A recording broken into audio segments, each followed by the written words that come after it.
እርሻ የማያውቅ መሬት በፍጹም ምንም ብትሰጡት አያበቅም። ምንም ብትሰጡት።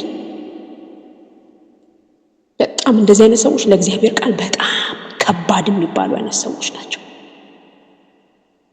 ለሚነገረው የእግዚአብሔር ቃል በህይወታቸው ውስጥ ምንም ቦታ የላቸው። ምንም I'm sorry to say this the walking dead እንደሚባሉ አይነት በቃ ዝም ብሎ ነው የሚኖሩት። ዝም ብሎ ኮምፕሮማይዝ እያደረጉ ያንንም ይሄንንም ቤተክርስቲያን ይላሉ። ከዛ መልስ የሆነ ነገር ይደረጋል። በቃ live for today ለዛሬ ኑር የሚባል አይነት የእግዚአብሔር ቃል ወደ ውስጣቸው እንዲገባ ፈጽሞ አይፈቅዱም። በጭራሽ አያስገቡትም። ስለዚህ ሰይጣን በሰሙት ደቂቃ ውስጥ እየመጣ ቃሉን ይነቅመዋል። ስለዚህ አስታውሱት። ቀንግላ ላይ ገብቶ እሱ ወይን ጠጅ ቀይሮ የለ እንደ ይሏቸዋል። ምን ችግር አለው? አንዴ ድኛለሁ፣ ድነት ከኔ ጋር ስላለ በቃ ኮምፕሮማይዝ እያደረጉ ይቀጥላሉ። እንደዚህ አይነት ሰዎች በመንገድ ዳር የመንገድ ዳር አፈሮች በጣም በብዙ ኃጢአት፣ በብዙ ምልልስ ውስጥ፣ በብዙ ዓለማዊነት፣ በብዙ የስጋ ስራ ውስጥ የሚገለጹ ሰዎች የፈለገ ቃሉ በእነሱ ላይ ቢዘራ አይቀበሉት። ስለዚህ እንደዚህ አይነት ሰዎች እንደዚህ አይነት የደነደነ ልብ ለቃሉ ደንታ እንዳልኳችሁ ይሁዳ እንደምሳሌ ልትወስዱ ትችላላችሁ። 3 ዓመት ተኩል ሙሉ በሚያየው ነገር ልቡ ደንድኖ እንደሄደ ደንድኖ። እንደዚህ አይነት ሰዎች ዘሩን ከመቀበላቸው በፊት መታረስ አለባቸው። ግን በምንድን ነው የሚታረሱት? እንደዚህ አይነት ሰዎች በንስሐ መታረስ አለባቸው። በንስሐ ምክንያቱም መሬቱ እንደዛ ድርቅ ያለ እንዲሆን እንዳልኳችሁ ዶሮም ይለቅማል አይደለም? አጋንንት ዶሮም ይለቅማል። ለጥ ያለ መሬት ላይ ብትሰጡት በንስሐ ሰውነታቸው መለስለስ አለበት። ልክ እንዳንዳንድ መሬት ገና ታሽቶ ውሃ እየተደረገበት በመሬት ተደጋግሞ ታሽቶ ሬዲ ሲሆን እንደሚዘራው ህይወታቸው በንስሐ ህይወታቸው እግዚአብሔርን በመፈለግ ህይወታቸው በንስሐ ስላችሁ ጌታዬን አድርጌያለሁ ምናምን በማለት ብቻ አይደለም። ንስሐ ማለት በፊት የምትሄዱበትን መንገድ መተው ማለት ነው። መተው ሪተርን ማለት ነው። መመለስ መጸጸት ብቻ አይደለም። ንስሐ ጌታ ሆይ እኔ እንደዚህ ነኝ ብሎ መጸጸት ብቻ አይደለም፣ መመለስንም ይጨምራል። መናዘዝ፣ መተው፣ መመለስ። እንደውም ይሄ ነገር እኮ ፋውንዴሽን ነው። በነገራችን ላይ ደህንነት ስንማር ነው እንደዚህ አይነት ነገር ትዝ አለኝ። 3ቱ መዎች ብለው አስተምረውን ነበር። መናዘዝ፣ መተውና መመለስ። አይ ቲንክ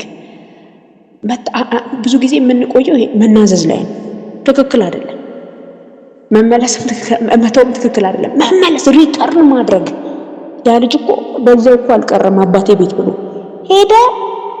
በጣም ያለውን አባከነ፣ ጨረሰ። ፊቱን አዞረና ወደ አባቴ ቤት እኮ ብመለስ አለ። እንዴ ይሄ እኮ ለአባቴ ቤት ምንም አይደለም፣ በቃ እንደ ባሪያ ሆናለሁ ብሎ አልቀረም። ተናዞ እዛው አጥፍቻለሁ እለዋለሁ ብሎ አልቀረም። ተመልሶ ወደ አባቱ ቤት መጣ። ንስሐ ማለት ይሄ ነው። በንስሐ ሊታረሱ ይገባል።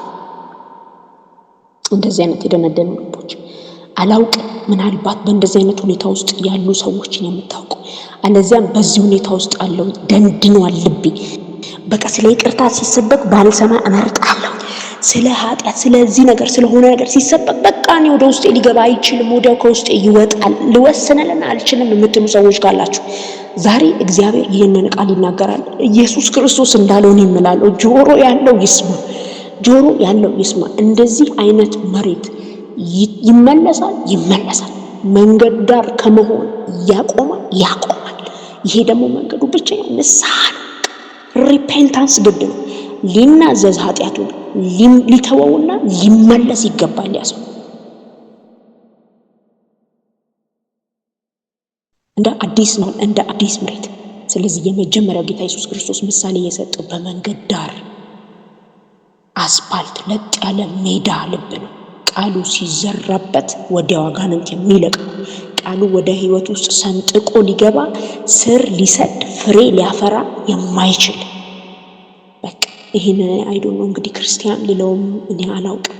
እንግዲህ ጌታ ምንም ስላልጻፈልን ያልጻፈልን አንመረምርም።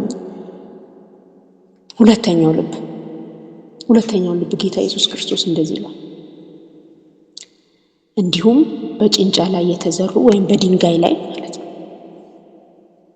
የተዘሩት እነዚህ ናቸው። ምን አይነት ሰዎች ናቸው? ቃሉንም ሰምተው ወዲያው በደስታ ይቀበሉታል፣ ለጊዜውም ነው እንጂ በእነርሱ ስር የላቸውም። ኋላም በቃሉ ምክንያት መከራ ወይንም ስደት በሆነ ጊዜ ወዲያው ይሰናከላሉ። እንደዚህ አይነት ሰዎች አሉ። ጭንጫ ላይ ወይም ደግሞ በድንጋይ ላይ። ያው ድንጋይ ላይ ብዙ ጊዜ አንዳንድ አይታችሁ ታውቃላችሁ። እኛ ልጆች ሆነ በድንጋይና በድንጋይ መሃል የሚበቅሉ በጣም ስስ ተክሎች አሉ። ስስ ንፋስ ስትመጣ እንዲህ በጣም ነው የሚወዛወዙት ሁላ። እንግዲህ ቻይልድ ሁዳችሁን ላስታውሰዳ ልጆች ሆነ ድንጋይ ላይ ተቀምጠን የሆነ ነገር ስንጠብቅ ሳብ አድርገን እንነቅላቸዋለን። ስራቸው በጣም ቀጭን ትንሽዬ አፈር ቅብ ድንጋይ ላይ ነው የሚበቅሉት። አፈር ቅብ ነካ አለ የለም እንዳትሉት አለ። ደግሞ ምንም ህይወት የለም አይደለም። ለማደግ ንፋስ ወዲያ ወዲህ ያደርጋቸው። አረም ነው የሚመስሉት። ቁጭ ብላችሁ ሳብ ብታረጓቸው ከነስሩ ከስር መሰረቱ የሚበጠሱ ሁሉ አይደሉም። ከስር መሰረቱ ነው ብድግ ብለው የሚወጡት። ጌታ ኢየሱስ ክርስቶስ እነዚህ ነው በጭንጫ ላይ ወይንም በድንጋይ እንዲህ አይነት ሰዎች በቃሉ በጣም ዜር ሃፒ ዋው ነው የሚሉት ሲሰበክ ወዲያው በቃ የተነገረው ቃል ህይወታቸውን ይፈትሹበታል፣ ያዩበታል። እስቲ አፈሩ አለ ማለት ያው አፈር ልብ ነው ተባብለናል። ልቡ አለ የመቀበል ልብ። በቃ ጌታ ሆይ ዛሬ እንዴት እንደተናገርከኝ ይላሉ። ታስታውሳላችሁ? ባለፈው ከእናንተ ጋር ይመስለኛል የተካፈልኩት ያ ቂም የያዘበት ኦር ደግሞ እዳ ያለበት ሰው አንተም ተሸጠ ሚስትህም ልጆችም ተሽጠው ነው እዳ የሚከፈለው፣ ሂድ በልግባ ሲለው አልቅሶ ለመነው ይላልና ምህረት አደረገለት በጣም በብዙ ደስታ። ከዛ ሰው እየዘለለ ወጣና እንደወጣ 100 ዲናር ያለበትን ባለዳውን አገኘና ጉሮሮን አነቀው ነው የሚለው። እንደዚህ አይነት ሰዎች እንደዚህ ናቸው። ቸርች ውስጥ ቃል ሲሰበክ ያ ቃል ህይወታቸውን ገብቶ በትንትኑን ያወጣል። ሃሌሉያ! ዛሬ እኔ ተናገር ለኔ በጣም መንፈስ ቅዱስ ቃል ፕሮግራም ከበቃ በኋላ ከዚያ ቤተክርስቲያን ከዚያ አጥቢያ ሲወጡ ግን ይላል በቃ ለአጭር ጊዜ ብቻ ነው የሚጸኑት በዛ ቃል ለአጭር ጊዜ። ይሄ እንዳልኳችሁ በድንጋዩ ላይ ያለው የአፈሩ ባህሪ ነው፣ ስስ ነው፣ የጠለቀ አይደለም። ስሩ እንዳይጠልቅ ጭንጫ ነው፣ ድንጋይ ነው። ወይኔ ድንጋይ ልብ በጣም ከባድ ነው በእውነት። እግዚአብሔር በብዙ ረድቶኝ ነው ወገኖቼ፣ በብዙ ረድቶኝ ነው እንጂ ድንጋይ ልብ በጣም ከባድ ነው። የድንጋይ ልብ አወጣለሁ የሚለው ለዛ ነው። የድንጋይ ልብ አወጣለሁ የስጋንም ልብ እሰጣቸዋለሁ የሚለው እግዚአብሔር ለዛ ነው።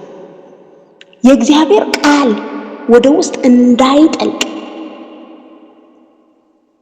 የሚቋቋም ነው ድንጋይ ልብ። ቃሉ ሲነገር ደስታል።